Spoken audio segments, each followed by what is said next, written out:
घर में थकी हारी स्नेहा ने कदम अभी रखा ही था कि बेटा तरुण उस पर चिल्लाने लगा, मम्मी आपको पता है कि मैं करेले की सब्जी नहीं खाता हूँ, फिर भी आपने मेरे लिए कुछ और नहीं बनाया। बहुत जोर से भूख लगी है। घर में फ्रूट्स भी आप नहीं रखती। एक तो कॉलेज में आज प्रोफेसर ने पका दिया और फिर थके हारे आओ तो घर में कुछ मिलता ही नहीं। पीछे पीछे बेटी ताशी भी कमरे से बाहर आ गई। आज का दिन ही खराब है। एक तो क्लास टेस्ट अच्छा नहीं और आपने मेरे लिए सलाद भी काट कर नहीं रखा। आपको पता है कि मैं डाइटिंग पर हूँ। आपसे एक काम ढंग से नहीं होता। तरुण ने ताशी की बात का समर्थन किया। हाँ, पापा भी यही कहते हैं कि तुम्हारी मम्मी किसी काम की नहीं, एक भी काम ढंग से नहीं करती। और रही सही कसर बच्चों की दादी ने पूरी कर दी। मेरा बेटा कभी गलत कह ही नहीं सकता। 2 ही बच्चे हैं और उनकी भी ज़रूरतों का ख्याल नहीं रख पाती है। कितने दिनों से कह रही कि मेरे घुटनों में बहुत दर्द है, ऑर्थो तेल ला दो। मेरा चश्मा टूट गया है, उसे बनवा दो। लेकिन तेरी माँ को फुर्सत ही कहाँ है। सुबह बाजार गई थी और अब लौटी है। उड़ाओ पैसे। मेरा बेटा दिन रात मेहनत करे और तुम आराम से शॉपिंग करो। दादी की बात सुन तरुण और ताशी भी मुस्कुराने लगे। यह देख स्नेहा को गुस्सा तो बहुत आया, लेकिन कुछ नहीं बोली। वो वैसे ही बहुत थकी थी और उन सबको बोलकर या डांटकर अपने आप को और थकाना नहीं चाहती थी। किचन में जाकर पानी पिया, फिर उसने अपने हैंडबैग से सासू जी का चश्मा निकाला और उनको दे दिया। शॉपिंग बैग से ऑर्थो तेल निकालकर उनके सामने रख दिया। फ्रूट्स निकाला और धोकर फ्रूट्स बास्केट में रख दिया। बाजार से लाई सब्जियां निकाल बेटी के लिए सलाद काटकर उसे दे दिया और फिर कमरे में चली गई। जरा सा कुछ कहो नहीं, तुम्हारी मम्मी मुंह फुला लेती है। मेरा सामान लाकर कोई एहसान नहीं किया। मेरे बेटे की कमाई से ही लाई हो और यही सब पहले कर देती तो हम भी गुस्सा नहीं करते। फालतू में हम सबका दिमाग खराब कर दिया। कनिका जी अपनी झेप मिटाने के लिए भी स्नेहा को ही दोष दे रही थी। अभी तक आप समझ ही गए होंगे कि स्नेहा की क्या स्थिति है। अपने ही घर में शायद एक पंचिंग बैग की जो आता है मुक्का मारकर चला जाता। अरे अभी आप पति जी अनिल से तो मिले ही नहीं। जब घर के बाकी सदस्यों का यह व्यवहार था तो उनसे कुछ अलग की उम्मीद बिल्कुल भी मत करिएगा। शाम को घर आते ही कनिका जी ने दिन का सारा ब्यौरा अपने बेटे को सुना दिया कि स्नेहा की वजह से तरुण और ताशी भूखे रह गए और बाजार से लेट आई तो वो भी दवा समय से नहीं खा पाई। अनिल का मूड ऑफिस में बॉस की डांट के कारण वैसे ही बहुत खराब था और घर पर स्नेहा की शिकायत। उसका भी सारा गुस्सा स्नेहा पर फूट पड़ा। यार तुम करती क्या हो घर में? मैं ऑफिस में बॉस की डांट सुनूं और घर आकर तुम्हारी काम चोरी की शिकायतें सुनूं? किसी काम की नहीं हो। मेरा घर अगर तुमसे नहीं संभाला जा रहा तो साफ साफ कह दो, मैं नौकर रख लेता हूँ। कम से कम इस रोज रोज की शिकायतों से बच जाऊंगा। स्नेहा, जिसने अपनी 20 साल की शादी में सिर्फ पति, बच्चे और सासू जी और उनके रिश्तेदारों को खुश करने में बिता दिया, आज यह सुनकर उसकी भी सहने की शक्ति पूरी तरह से खत्म हो गई। उसने कुछ नहीं बोला, लेकिन मन ही मन एक फैसला कर लिया। उसने 2-4 जगह फ़ोन किया और रात का काम ख़त्म किया और सो गई। सुबह स्नेहा के घर से एक फिर तरुण, ताशी, अनिल और कनिका जी के चलाने की आवाज़ सुनाई दे रही थी। मम्मी, मेरा दूध ब्रेड कहाँ है? मुझे आज ओट चाहिए। बहू, मेरे लिए आज उपमा बना देना। स्नेहा, मेरा टिफ़िन और नाश्ता कहाँ है?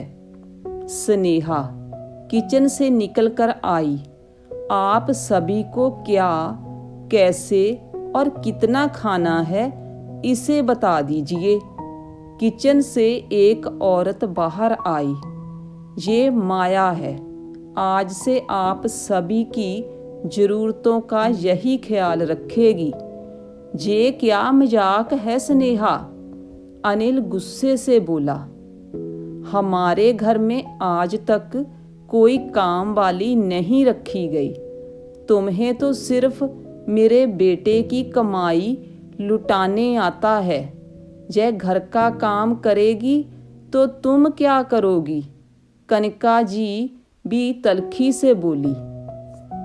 मम्मी जी, मैं वही करूँगी जो 20 सालों से आप लोगों की नज़रों में करती आई हूँ, आराम। और अनिल, आपने ही कल कहा था कि अगर मुझसे घर का काम नहीं संभल रहा तो आपको साफ सफाई कर कह दूँ, साफ साफ कह दूँ आप नौकर रख लेंगे।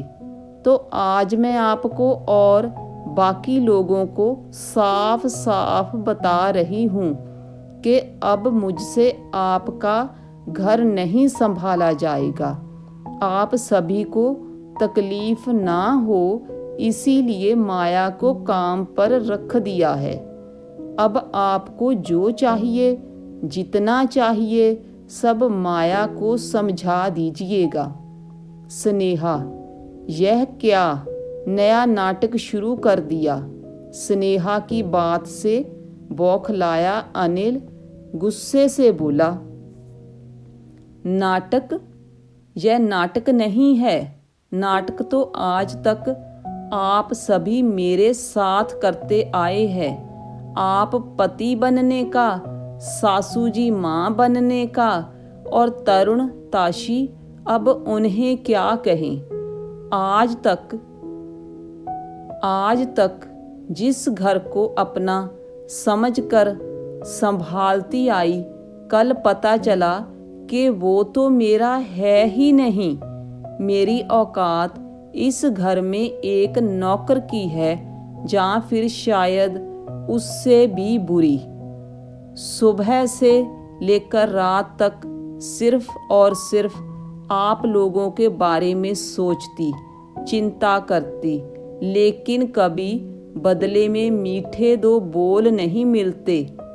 मम्मी जी, मैं बाजार घर की, आपकी, बच्चों की और आपके बेटे की ज़रूरतों का सामान लेने गई थी। आपके बेटे की कमाई से अपने लिए कुछ नहीं लाई। थकी हारी धूप में घर आई, किसी ने एक गिलास पानी भी नहीं पूछा। उल्टा शिकायतों का बैग लेकर सब शुरू हो गए मुझ पर चिल्लाना। तरुण के कॉलेज में कुछ गलत हुआ तो उसका गुस्सा मेरे ऊपर निकाल दिया। ताशी का पेपर खराब हुआ तो उसने भी अपना गुस्सा मुझ पर निकाल दिया। अनिल को बॉस ने डांट पड़ी तो उसका फ्रस्ट्रेशन मुझ पर निकाल दिया। और मम्मी जी, इन्हें पता नहीं मुझसे कौन से जन्म की खुन्नस है, कभी आज तक प्यार के 2 मीठे बोल बोले ही नहीं। आप सभी ने मुझे पंचिंग बैग समझ लिया है, जिसका मन करता है आता और अपनी भड़ास और चिड़चिड़ापन निकाल कर चला जाता। हर बात पर मुझे झिड़क दिया जाता। कभी भी आप लोगों ने मुझसे पूछा कि तुम्हें कोई तकलीफ है, तुम्हारी कोई चाहत है? इसमें आप लोगों की कोई गलती नहीं, क्योंकि हम औरतों को अपनी इज्जत करवाना आता ही नहीं।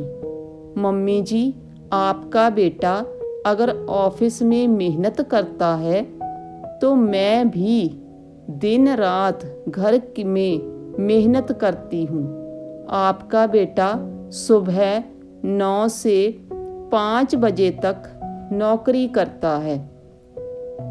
आपका बेटा सुबह 9 से 5 बजे तक नौकरी करता है, जिसमें संडे के अलावा और भी छुट्टी मिलती है। लेकिन मैं 24 घंटे 7 दिन, और वो भी बिना छुट्टी लिए, आपके बेटे का घर संभालती हूँ। सबको उनकी ज़रूरतों का हर चीज़ का सही तरीके से मिल जाता है। फिर भी मुझे कहा जाता है कि मैं किसी काम की नहीं और ना ही मैं ढंग से काम करती हूँ। इसीलिए मैं आज और अभी से आपके घर की जिम्मेदारी छोड़ रही हूँ। अपने कमरे में जाते हुए स्नेहा पलट कर बोलती है, अनिल, औरत सारी जिंदगी आपके वजूद को भुलाकर मकान को घर बनाने में लगा देती है और बदले में सिर्फ यही चाहत रखती है कि घर के सभी सदस्य उसे सम्मान दे, उससे प्यार के 2 बोल बोले। लेकिन अफसोस, मैं पूरे घर की ज़रूरतों का ख्याल रखती हूँ, लेकिन तुम सब मिलकर भी अकेला मेरी ख्याल रख नहीं सके। सभी की आंखें शर्म से झुक गई। सच ही तो कहा था स्नेहा ने। सभी ने जाने अनजाने उसे पंचिंग बैग समझ लिया था।